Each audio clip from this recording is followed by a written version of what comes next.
Hai, Assalamualaikum warahmatullahi wabarakatuh. Salam sejahtera kepada rakan-rakan sekalian, apa khabar? Alhamdulillah hari ini dapat kita bersiaran sekali lagi dalam sesi bedah siasat annual report syarikat-syarikat yang didagangkan di Bursa Malaysia.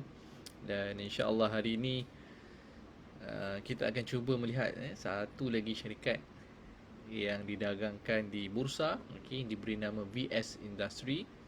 VS Industry Berhad, salah satu syarikat yang telah agak lama juga didagangkan di Bursa Malaysia. Dan from track record, syarikat ini sejak didagangkan tak pernah lagi tak buat profit. Okay, so almost every year, okay, ataupun memang every year dia buat profit saja.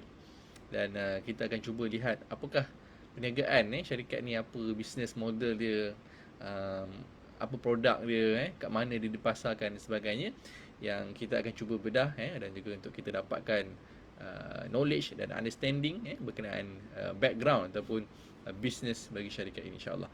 Okay, so seperti biasa, please click button share. Okay, so please click button share agar lebih ramai kawan-kawan kita dapat serta, dapat join malam ni, insyaAllah. Dan jika sudah bersedia, okay, so mari kita mulakan sesi berdasar kita pada malam ini. Sekali lagi, Assalamualaikum warahmatullahi wabarakatuh. Salam sejahtera. Thank you so much kepada anda yang bersama kita dalam sesi kali ini. Dan insyaAllah untuk hari ini syarikat yang kita akan cuba lihat adalah syarikat VS Industry. Syarikat yang di dalam bidang ataupun sektor industri. Okay, so industry material components and equipment, itulah sektor bagi syarikat ini. Dan annual report yang kita lihat ni adalah period ending tahun 2020, iaitu pada 31 Julai tahun 2020. Okay, so dia punya financial year bermula 1 Ogos berakhir 31 Julai tahun berikutnya. Okay, so this report yang latest ada. Okay, so yang tahun 2021 masih belum keluar. Okay, sebab dia punya financial year pun belum berakhir lagi. So sekarang baru bulan Jun. Okay, so dia ada 1 bulan lagi.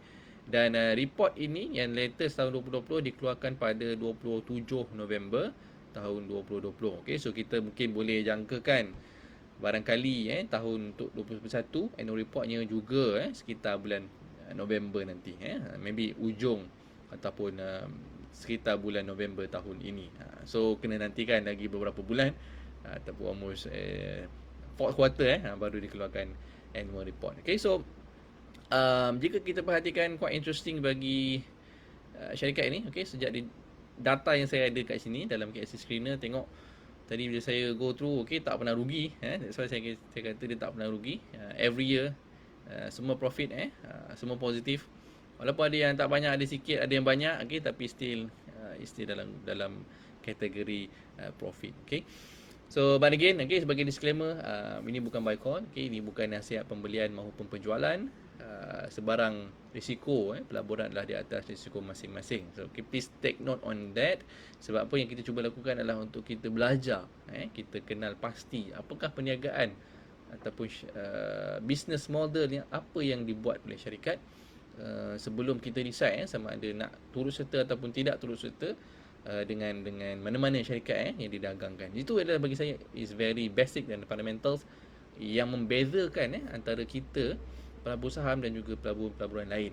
Pelaburan saham, di sebalik nama syarikat, di sebalik nombor nombor dia kat sini, nombor siri dia 6963. So behind this number, behind the name company, nama short form dia VS, adalah business, adalah perniagaan. Dan itu yang kita nak cuba lihat dalam sesi ini, insyaAllah. Okay, so inilah muka depan bagi report ini. Syarikat VS Industry, passion to grow your business. Okay, so itu dia punya trademark. Oh, ini pun trademark passion to grow your business. Jangan gunakan sesuka hati. Itu adalah trademark bagi VS Industry. TM trademark. Okay. Mari kita kat sini. Adversity is opportunity. Oh, in disguise. Okay.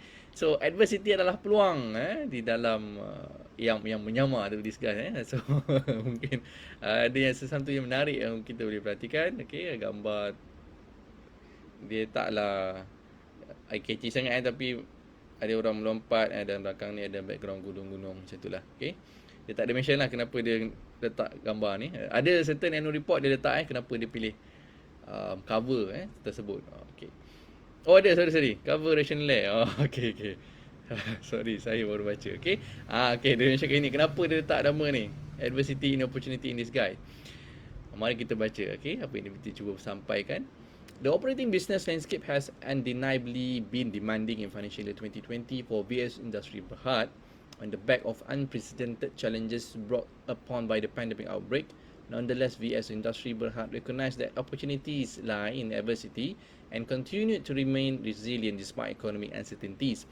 Looking ahead, our endeavours remain on serving our customer, improving efficiencies, and unlocking opportunities for growth. This focus has inspired our adaptive nature and continue to guide us as we navigate today's challenge to bring the group to a greater height. Okay, itu penjelasan berkenaan dengan adversity, yang mana tahun 2020 adalah tahun pandemic, tahun crash, tahun economic crisis, but behind ni adalah something opportunity. Okay, so behind the adversity tu ada peluang. Begitu juga dengan pasaran saham sebenarnya. Bila kita perhatikan balik permulaan tahun 2020, berlakunya penurunan harga-harga saham yang cukup drastik daripada bulan Januari, 1 Januari sehinggalah pertengahan Mac. Okay, itu adalah downtrend. Bukan saja pasaran saham di Malaysia tapi di peringkat seluruh dunia berlaku penurunan. Tapi selepas itu apa yang berlaku adalah rebounds. Okay, so siapa yang enter the market, I think last year during terbaik adalah waktu March, tapi yang mungkin lewat sikit April, May, Jun, dah rasa dah keuntungan dalam tempoh masa yang cukup singkat, adalah sesuatu yang jarang berlaku dan juga peluang yang ada, opportunities. Okay, sama dia punya tema adversity. Okay, ada opportunity. Right. So siapa yang last year was dapat merasa, saya think memang rasa puas hati lah Okay, itu je lah yang saya bercakap. Okay, tapi benda dah berlaku past. So kita nak tengok ni untuk future apa bisnes ni ada, apa yang menarik berkenaan dengan bisnes ni. Okay, page 3 adalah dia punya content, table content. Dia boleh tengok page mana dia nak baca. Okay, so page 4 adalah corporate profile. Ini adalah location, I think dia punya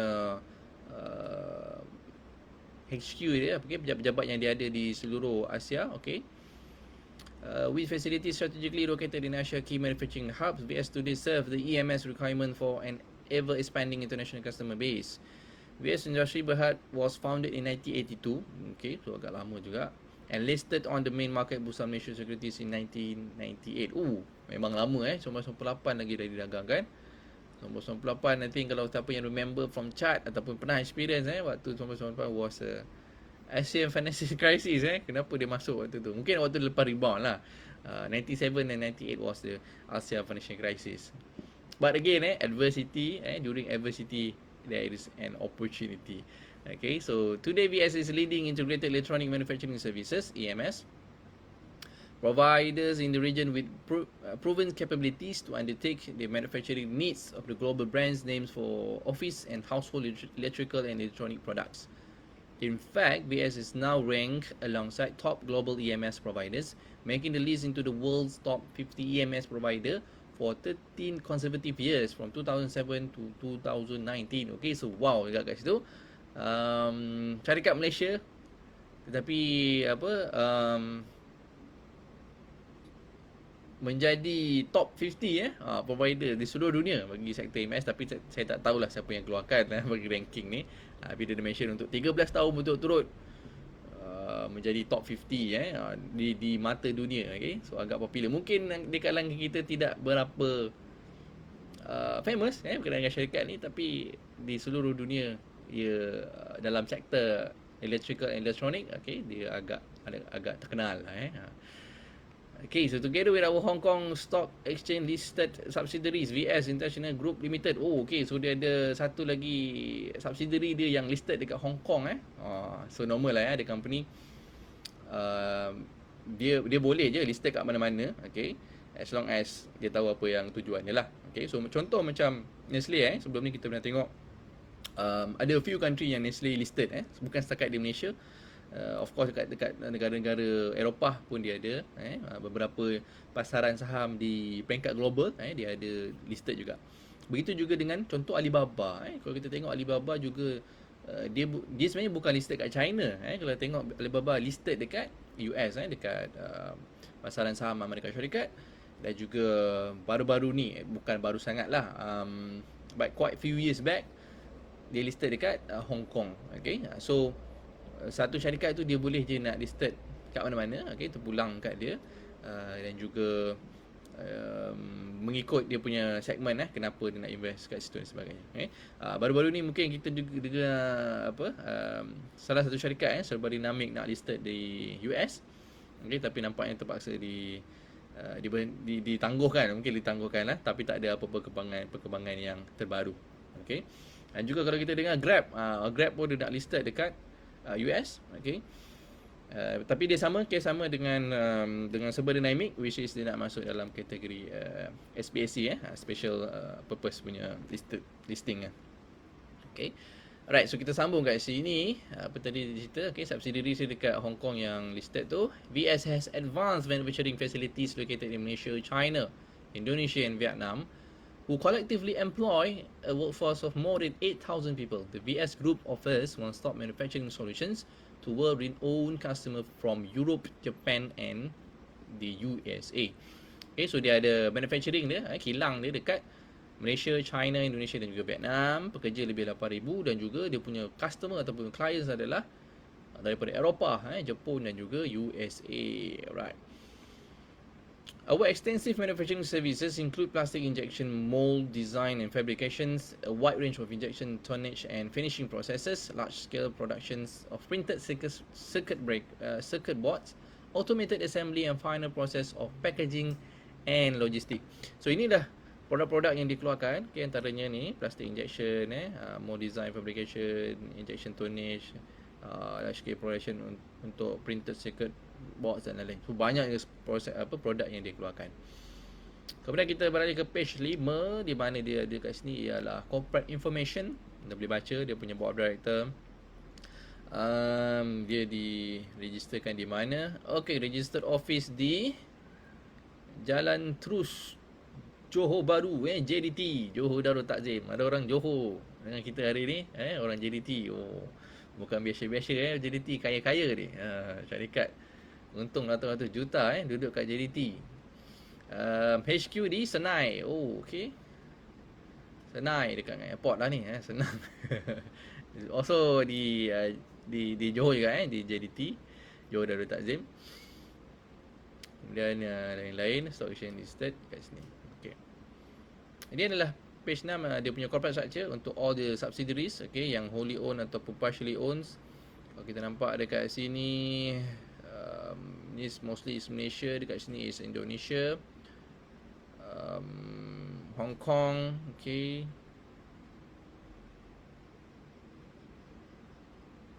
ada lagi sambung,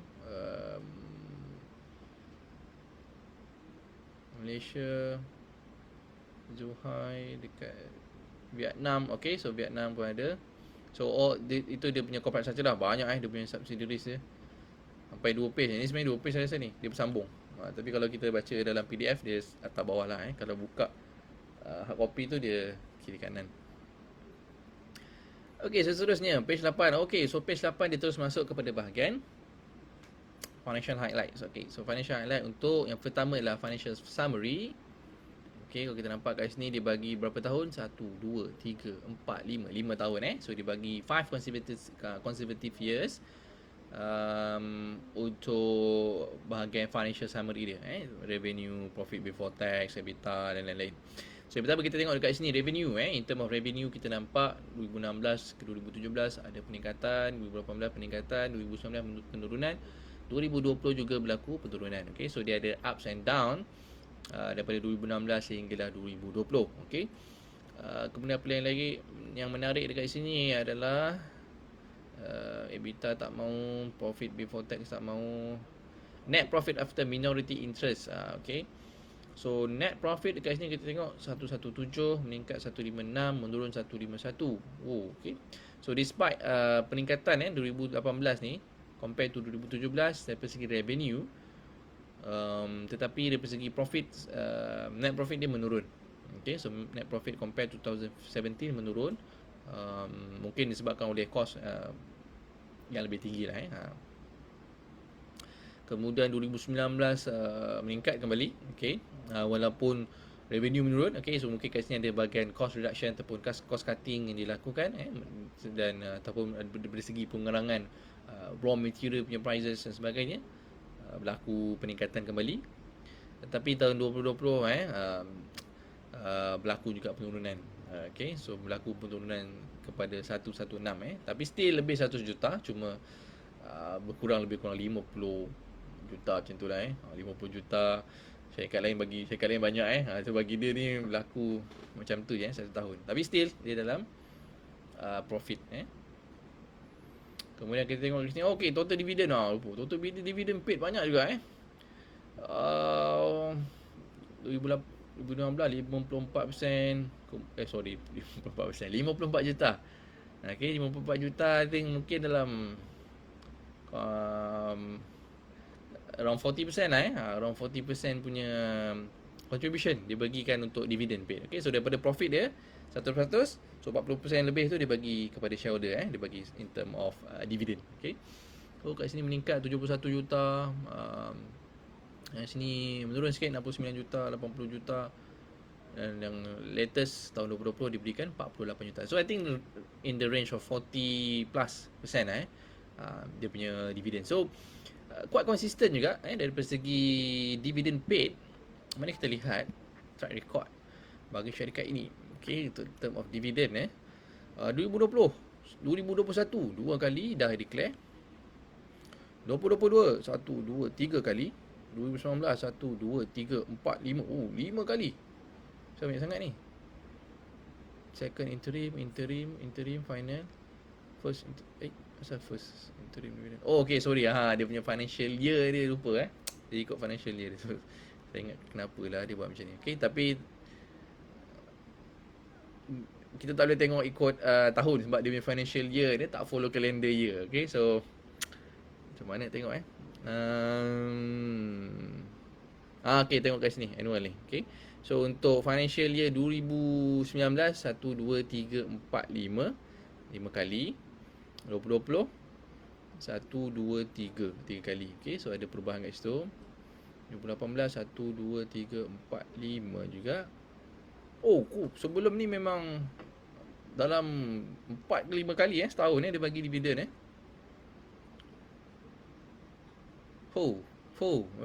Memang dahsyat lah. Okay, so yang dekat 2011 ya, 2010 tak banyak, 2009 sekali je. Tapi almost every year, okay, since 2001 dekat sini, 2002, 2003. Every year almost every year dia bagi dividen. Tak pernah miss. It's good. Mungkin dia punya policy bagi syarikat ni adalah untuk berkongsi profit bersama-sama dengan investor ataupun shareholder. So that's why I think dia nak remains ataupun yalah as an appreciation towards those stakeholder, okay, yang terlibat dengan syarikat ni, maka mereka memberikan dividend policy. I think almost 40% lah. Kalau tengok 5 years 5 years back, I think dalam 40 plus lah, 45%, 40 tak sampai 50 kot, 50 tak sampai rasanya. Okay, so okay, agak pemurah juga in term of dividend. Ada syarikat dia tak kisah sangat pun pasal dividend dia nak profit, and then as long as mungkin dia bagi dalam bentuk lain, mungkin dalam split units, mungkin dalam bonus unit, bonus issue, mungkin dalam apa lagi any corporate exercise lah yang lain yang dia boleh bagi. Tetapi ada juga syarikat yang nak jaga shareholder dia nak jaga hati shareholder so dia bagi in term of dividend, dividend paid. Ada syarikat, even syarikat besar pun dia tak bagi dividend. Contoh macam Berkshire Hathaway, Warren Buffett punya company, tapi ni tak syariah, okay. Dia tak pernah bagi dividen. So company tu tak pernah bagi dividen. Okay, dia tak kisah pun. Orang nak marah pun dia tak kisah. Tapi syarikat tak pernah bagi dividen. Cuma syarikat yang dia acquire, syarikat yang dia miliki, macam Coca-Cola, Bank of America, company-company apa Geico, company insurance dan sebagainya tu, company-company yang dia ada share tu mostly bagi dividen. Tapi dia sendiri dia tak bagi dividen kepada dia punya shareholder. Okay. Alright, so kita sambung kat sini apa lagi? Shareholder fund, total asset. Total asset meningkat, menurun. Okay, so ada penurunan dari segi total asset, net current asset pun lebih kurang sama. Oh no, ada peningkatan. Okay, so net current asset meningkat. Total borrowing, okay, mari kita lihat. Naik, turun. Okay, so total borrowing menurun. So nampak banyak juga menurun almost half menurun daripada 2019 ke 2020. Okay. Dan yang sini cash and cash equivalent. Okay, so ni yang antara yang menarik ni. Cash and cash equivalent currently dia ada berapa? Cash and cash equivalent dia ada 400 juta. 404.512 juta ringgit. Banyak banyak cash dia. Dahsyat ni. Okay. 400 juta. Ni cash cash equivalent ataupun cash equivalent masuklah dalam fixed income ke, dalam money market ke, yang liquid lah yang liquid. So ada 400 juta. Tapi sebelum ni pernah touch 415 tapi lepas tu menurun lah. Tapi still, okay, 400 juta is a lot of numbers compared to revenue around 3 billion. Okay lah, from me, as long as you ada cash, it's good enough. It means the management despite dia bagi profit, dia buat profit, dia bagi declare dividend dan sebagainya, pasti dia boleh save. Dia ada simpanan cash 400 juta yang dia boleh gunakan untuk pelbagai. 400 juta you boleh buat kilang, berapa banyak kilang dia boleh buat untuk expansion, kalau dia nak buat lah. Kalau dia nak guna cash jugalah. Okay, tapi normally dia tak gunalah. Cash ni normally orang guna during benda yang kalau boleh buat, dapatkan using other people's money first lah. Tu business thinking lah. Okay, sebab kalau nak buat kilang, you nak buka kilang baru, you boleh buat offer, issue private placement kepada institutional investor, boleh dapat. So you ataupun you nak pinjam dekat bank, tapi of course bank orang less preferred lah, because you kena bayar interest. Kalau benda yang mungkin tak besar amount, okay je nak buat financing dengan bank. Tapi sebab lah kalau you buat dengan bank, you nak kena ada collateral, you nak minta macam-macam dokumen. Kalau you senang bagi right issue ke bagi private placement, itu tak ada collateral, tak payah buat cagaran ke apa-apa. Okay, pasti 400 dia ada cash sekarang ni 404 juta. Okay, kemudian kita tengok basic earning per share meningkat, menurun, maintain dan juga menurun. Okay, so 6.3 sekarang ni. EPS as of 31st lah, 31st Julai hari tu 2020. Kemudian apa lagi, returns on average shareholder equity. Okay, gross margin, net margin. Okay, net margin tak banyak. 5%, 4%, 3%, 4%, 3%. But ada business margin besar, ada business margin kecil. So macam ni dia margin kecil lah, tapi dia main volume. So that's why dia punya sales atau revenue dia sampai 3-4 billion So 3-4 billion dia ambil 3% profit, dia punya net margin. Gearing, net of cash, net gearing. Dia tak ada ni ke 0.2, 0.3, 0.2. Very minimum dia punya net gearing very good lah. I like lah this one. 0.2, 0.3 0.2, kosong. Ni net cash pula 2020. Hutang ni net gearing, gearing dia punya hutang lah, compared to dia punya cash. Okay, interest coverage time, dividend payout ratio. Ni baru nampak. Tadi dekat atas dividend, kat sini. So dalam presentation kat bawah ni lah. So betul lah dalam average 40% dia bagi dividend. Okay, lepas tu letak atas, senang kita nak compare tadi. Tapi tak apa, as long as benda tu ada, senang kita nak refer. Kemudian page 9 kat sini, dia bagi dalam bentuk graf lah. Siapa suka baca graf macam ni, tapi graf dia macam pelik sikit. Dia bagi macam triangle dia punya graph lain macam biasa orang bagi rectangle, ini dia bagi triangle. Okay, tapi never mind, as long as ada dan senang nak baca. Page 10 adalah dia punya segment statement. Okay, so mari kita lihat apa yang diperkatakan oleh chairman. Dear valued shareholder, on behalf of board of director of VS Industry Berhad, I am pleased to present to you the annual report of VS for the financial year ended 31st July 2020. Okay, so macam biasa, coronavirus dan juga trade war.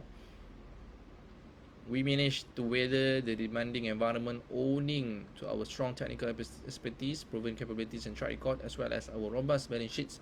Against the backdrop of taxing business operating conditions, we are pleased to have delivered a satisfactory set of results in financial year 2020. Revenue and profits attributable to the owners of the group net profit stood at 3.24 billion of revenue and 116.5 million respectively for the financial year under review. Okay, so tahun 2020 untung 116 juta. Okay, kemudian kat sini volatility in the global economy remains elevated from the ongoing geopolitical issues. This was further exacerbated by the COVID-19 pandemic and the resultant lockdown or movement control restriction imposed in various countries. The heightened uncertainties inevitable cause adverse spillover effect on the global economy, including commodity and financial markets. These prevailing circumstances have in turn resulted in serious challenges to the business environment and dampened customer sentiment. In 2019, global growth moderated to 2.9% from 3.6% a year ago, according to IMF. This was attributed to decline in global demand, international trades, and global inflation level. Locally, GDP grew 4.3% in 2019, underpinned by domestic demand, according to the Department of Statistics in Asia. This was slightly lower than 4.7 GDP growth since achieved in 2018, and the lowest levels in the global financial crisis in 2009. As for the half of 2020, the OSM data indicated that Malaysia economy growth. Okay, ini apa yang dah berlaku lah tahun lepas punya GDP. Okay, kita dah tahu memang negatif. Okay, still macam MCO pasal COVID. So dia I think impact lebih sikit sebab dia ada pasaran di China, yang mana China dia punya lockdown dah beberapa bulan lebih awal kat Malaysia berbanding dengan Malaysia. So China dah lockdown dulu, okay, kemudian dia punya business of course dah affected, kemudian Malaysia pula lockdown, okay. Of course tambah lagi kesan dia kepada dia syarikat lah, sebab dia ada plant ataupun kilang kat sana. Operation in both China and Malaysia have subsequently resumed after obtaining approval from the respective authorities, where we adhere to the strict standard operating procedure imposed. We are delighted that our production in Malaysia pick up quickly within a short period of time and in currently operating at full capacity. Okay, kalau kita nak tengok betul-betul berapa figure yang affected, macam mana dia affected, kita tengok pada quarter report. So quarter report, kita kena tengok bila dia punya data untuk quarter report. Okay, yang kat sini. So kita lockdown bulan 3 So bulan 3, so kita nampak data dia bulan 4. Okay, so kita nampak kat sini. I think this is the first time yang dia mencatatkan quarter report. Oh no, ada beberapa kali sebelum ni. Okay, was it the highest? This one 4.25, paling tinggi 4.25. Okay, so dekat sini berapa net profit dia? Betul, dia paling tinggi. Rugi pada suku ketiga dia. Okay, which is dated 30th April 2020. Dia negatif 19 juta dia rugi untuk this quarter. But after that they start pick up again bila bulan 7 punya quarter report naik balik kepada 54. I think 54 tinggi ni. Okay, kalau compare to previous ni dalam 20, 30, 40 juta. Kemudian dia spike daripada negatif 19. Bila nanti boleh operate balik, turun naik 54. Kemudian naik kepada 66, naik 63 dan juga 73. So untuk 3 quarter 1, 2, 3 ni tahun 2021 punya financial year, banyak so far kalau kita tengok kat sini dia dah mencatatkan 204 203 juta net profit untuk 3 kuarter, berbaki satu lagi kuarter. Okay, adakah itu paling tinggi? I think so. Dalam sejarah dia yang kita boleh perhatikan, 203 adalah so far paling tinggi dalam sejarah dia yang ada dalam data ni lah, since 2003. Tapi dia didagangkan 1998. Cuma saya tak prefer ambil data before tahun 2000. Dia macam slightly overrated lah tahun 1990-an punya data tu. So I think from 2000 and above should be quite good enough lah untuk saya punya analysis. But very interesting baru 3 kuarter, okay, dan mencatatkan keuntungan tertinggi sejarah syarikat. Dan dia berbaki satu lagi kuarter. So looking at dia punya average, I think mungkin dia boleh this is my prediction lah. Because 3 quarter dalam 60 to 70. Okay, so kalau dia boleh maintain at least 60 million, so dia boleh close this financial year I think with 270 million mungkin, ataupun 260 million net profit. Net profit, revenue dia 3 billion. Kita nantikan macam mana prestasi kewangan dia berakhir 2021. Very interesting untuk saya nantikan juga. Okay, because looking at it, kenaikan is double compared to 2020, which is 115.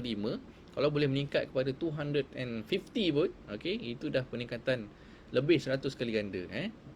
So interesting, okay, so interesting untuk kita perhatikan. But again, okay, disclaimer sekali lagi, dia bukan buy call, ini bukan sell call. This is purely kajian, pembelajaran untuk kita faham syarikat ni buat apa dan sebagainya. Dan kita terjumpa kadang-kadang lah benda-benda yang eye catchy, yang kita suka nak buat macam mana kan. Saya suka benda-benda macam ni. So saya saya nantikan lah bagaimana prestasi kewangan syarikat di berakhir 2021. But as for now, untuk 3 kuarter dia dah highest since 2003. Asyad. Okay, so kita sambung kat sini. Kita macam melilau pula tadi Ada tadi, okay. Alright, sambung. And meanwhile, on the business development front, the Group Special Business Development Task Force remain unperturbed in the quest of capitalize opportunities presented by the US-China trade despite the pandemic. Persistent effort continued in the discussion and negotiation with overseas prospect, a bit hampered by the travel restriction put in place.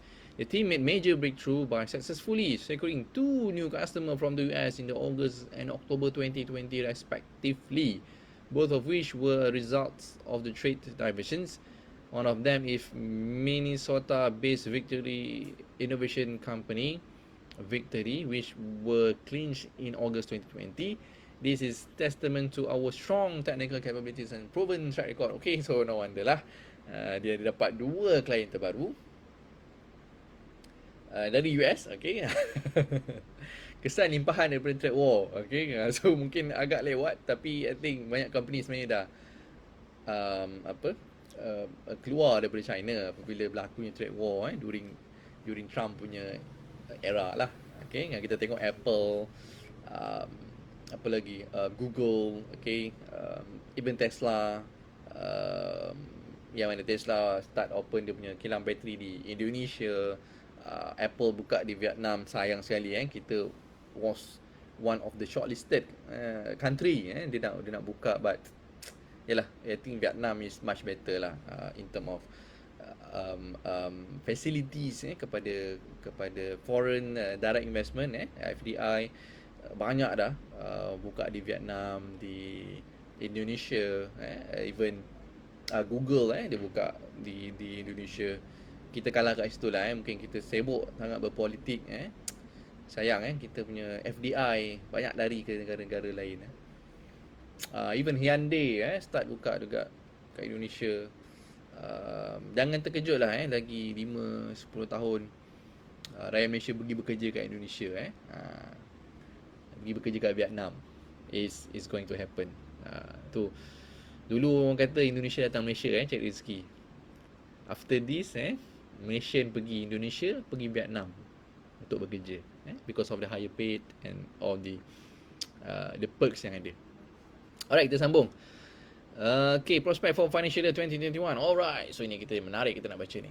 We expect the operating environment to remain challenging due to the uncertainties stemming from the COVID-19 pandemic. However, we anticipate the situation to improve in the coming years, supported by the expected recovery in global and local economies. With the encouraging order flow from existing customers, coupled with the order from new customers, we project our existing capacity to be fully filled by 2021. Therefore, we have acquired additional land measuring approximately 9.5 acres with industrial building in October 2020 to expand our capacity to cater to our new customer. Oh, okay, sudah dia acquire tanah baru untuk bina kilang baru. Okay. Oh, ini perkara biasa dalam industri manufacturing. So ada customer baru, ada permintaan yang meningkat dan sebagainya. Of course dia kena expand sebab kilang tu dia ada capacity dia. You operate 24 hour ke macam mana pun, itu je production dia. Kita tengok sebelum ni beberapa syarikat semiconductor teknologi yang berkaitan dengan produk banyak je ada expand sebenarnya because of demand permintaan yang melebihi daripada capacity pengeluaran dia. It's good. Business kalau grow is good. Kalau tak grow there is a problem bagi business. Even you maintain at you punya last year punya performance, for me my punya analysis for my analysis is not sustainable. Dia tak ada. Sebab you kena growth even hidup kita pun kita kena sentiasa upgrade kena growth, kena tambah ilmu, kena upgrade. Kalau you tak upgrade, you jadi macam software lah outdated. Orang lain dah laju ilmu dah bertambah, kita kalau masih guna Pentium 1, Pentium 2, Pentium 3 punya processor kan, tak ada lah ketinggalan lah. Okay, so tontonlah saya punya channel di YouTube, tambah knowledge sama-sama kita tambah, kita share juga kat kawan-kawan kita. Mudah-mudahan kalau kita berkongsi dengan orang, Allah tambah lagi insya-Allah kita punya rezeki dan kita punya knowledge insya-Allah knowledge you upgrade, insya-Allah you punya income, you punya apa pendapatan insya-Allah dia follow insya-Allah. Okey, sambung. Ada ceramah pula. Minta maaf On balance, we remain optimistic on the group long-term prospect under the stewardship of the experienced board and management team. We are now focusing on the executions of the sales order on hand to continue delivering exceptional value to our customers while enhancing our shareholder value at the same time. Appreciation, okay, terima kasih pada appreciation lah kepada shareholder, stakeholder dan lain-lain. MDA, belum masuk MDA. Alright, so dah hampir sejam baru nak masuk MDA. Saya minum siap. So far macam mana? Okey.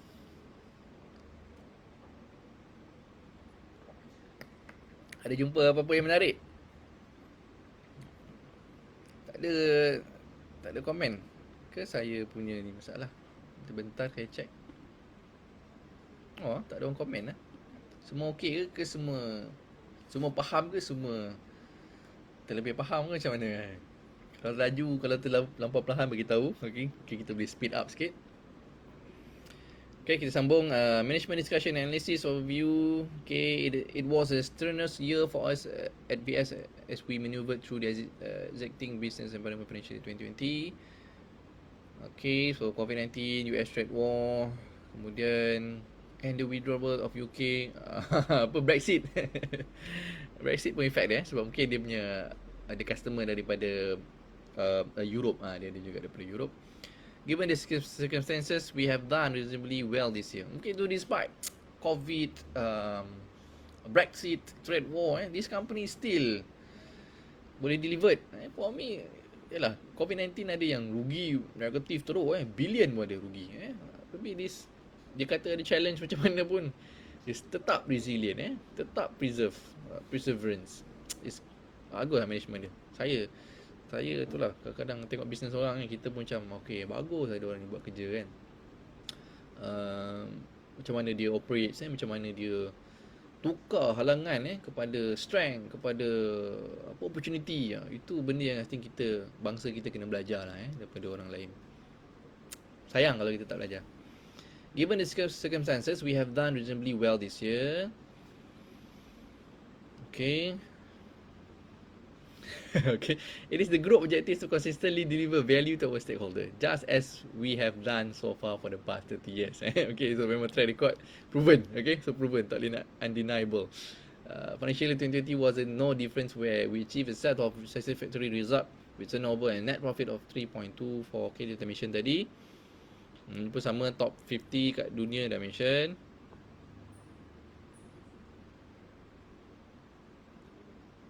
Oh, cuma yang tambahan dekat sini we are also the 5 largest EMS player in the Asian region.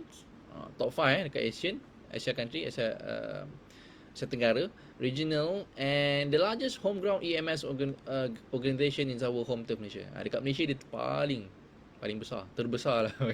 Okay. Achievement highlight, okay. High cash betul. Tadi dekat bahagian atas kita dah nampak untuk financial. Okay, so ni pecahan dia in term of revenue. The group registered revenue, okay, this was primarily right. Pecahan ikut negara. Okay, so ada kat sini Malaysia, Indonesia, China and others. So paling besar of course main clients ataupun revenue datang daripada Malaysia, followed by Indonesia, this one 6.2, followed by China. China nombor 2, 9.8%. Dan juga Indonesia nombor 3 and others ni Europe lah, mungkin masuk Europe, US dan sebagainya. Tapi dia kita tengok dekat 2020 ni 2019 punya revenue 2020 meningkat dekat dari others country. Mungkin ini disumbang oleh revenue daripada US tadi yang mana ada 2 pertambahan clients yang baru. Salah satunya apa? Victory tadi Minostar punya company tu. Okay, so in terms of revenue contribution, geographical measure remain main contributor. Okay.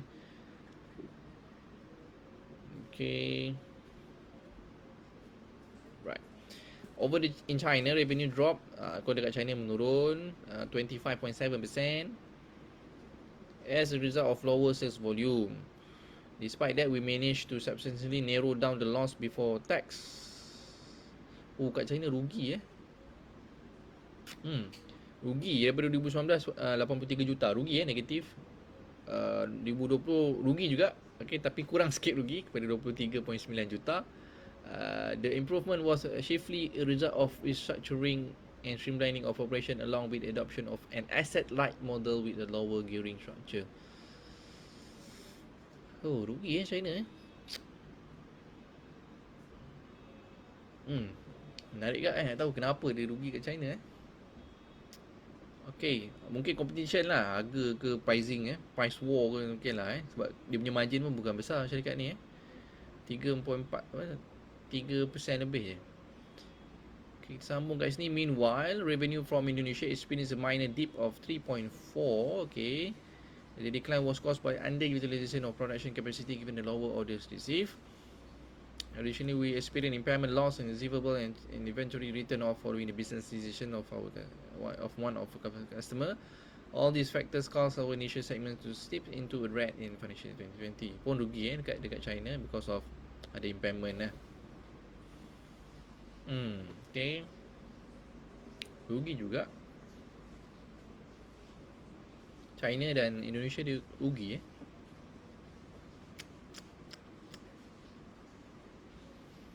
Capital structure and resources. We as equity attributable to owner of company stood at 1.7 billion. On the other hand, total asset decreased by 6.7 year on year.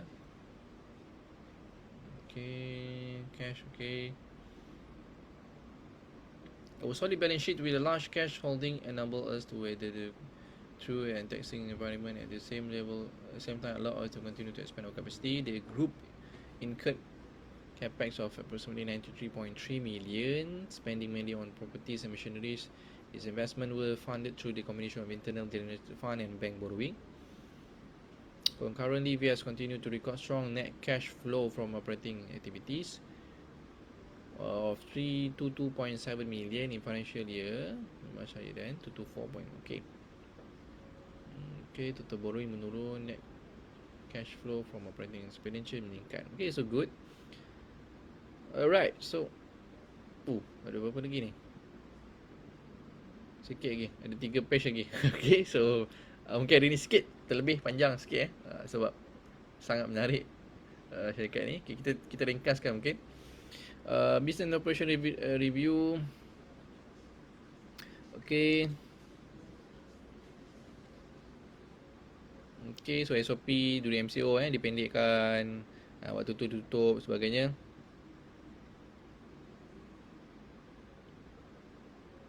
Malaysia continue to be one of the preferred location for the US multinational corporations which are looking to shift or diversify their manufacturing base in Southeast Asia. Discussion with prospective customer persisted a bit at slower pace earning. So dia masih lagi engage untuk dapatkan customer daripada US. It's good walaupun dah ada 2, okay, untuk tambahkan lagi. But US of course lah kita cost buat dalam ringgit, buat dalam mungkin dekat Indonesia rupiah India. Kemudian dekat China kita kalau jual kat US, jual dalam US dollar so kat currency pun kita dah untung lah kat situ.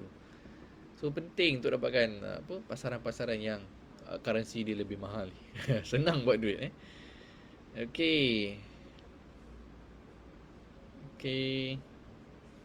Untuk US China trade war, ini apa lagi kat sini?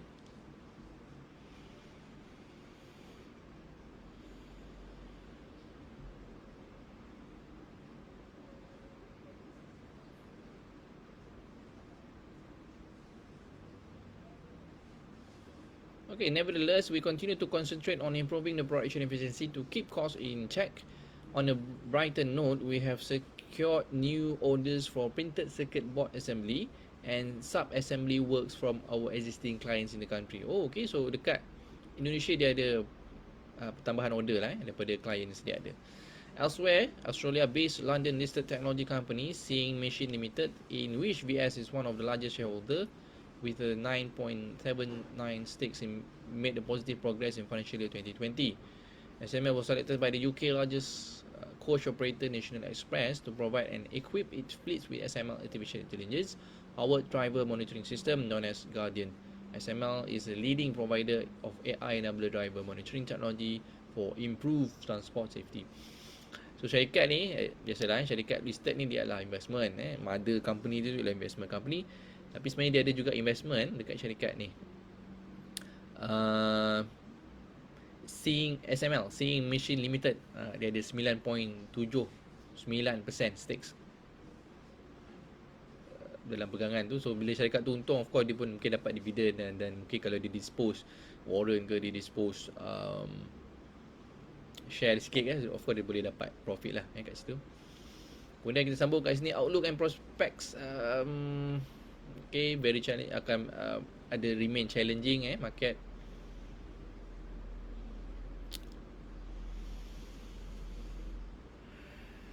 Kemudian kita tengok kat sini. Okay, so task force dia special task force untuk dapatkan ataupun engage new customer untuk mungkin negotiation, presentation dan sebagainya.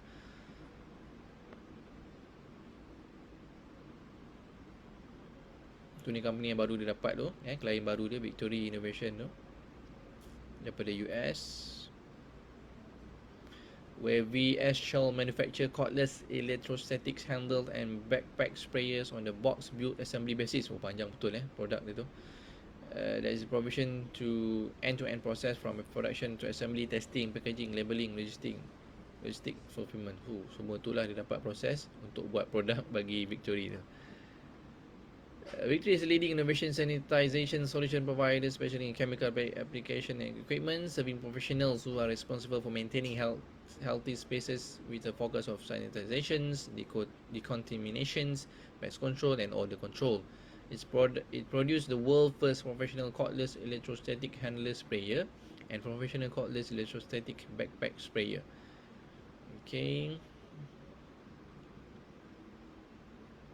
So dia juga bantu untuk syarikat Victory yang mana menyumbang kepada memerangi pandemik COVID-19.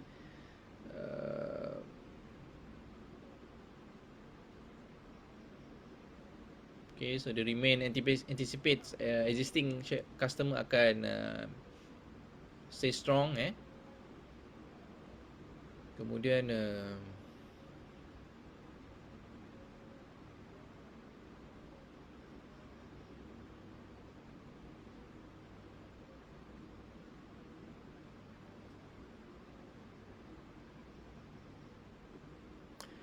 Oh, okay.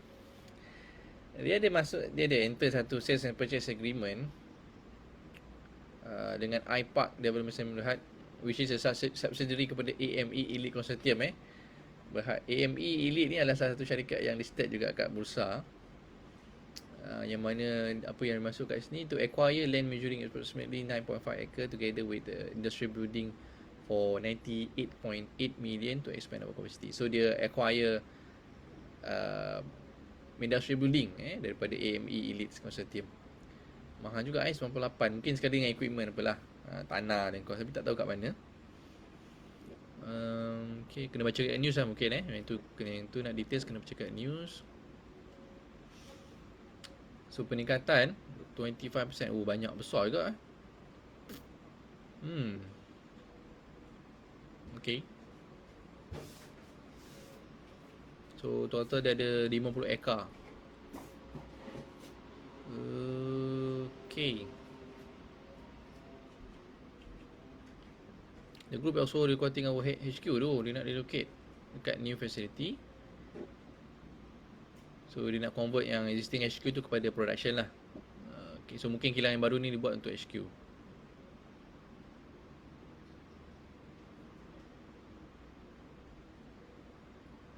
Dan juga sebab yang new facility ni dekat dengan existing.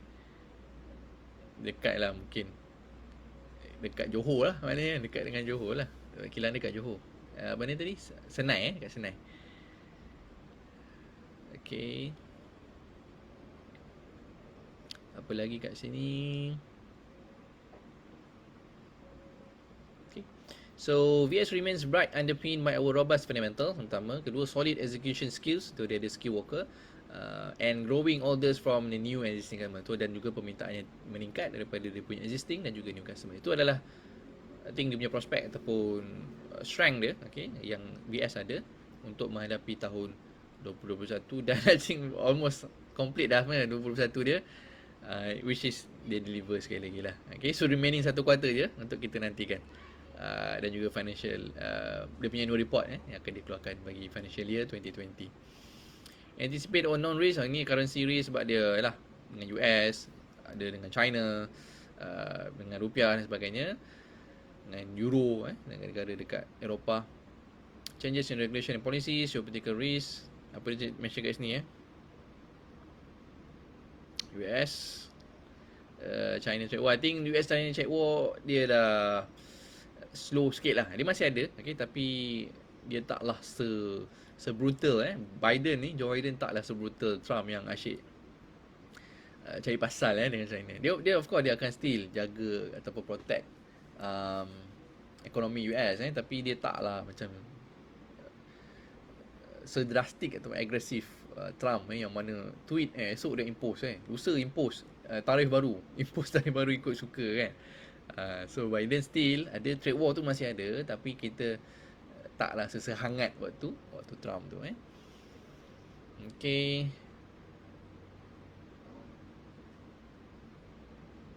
Dividend, okay.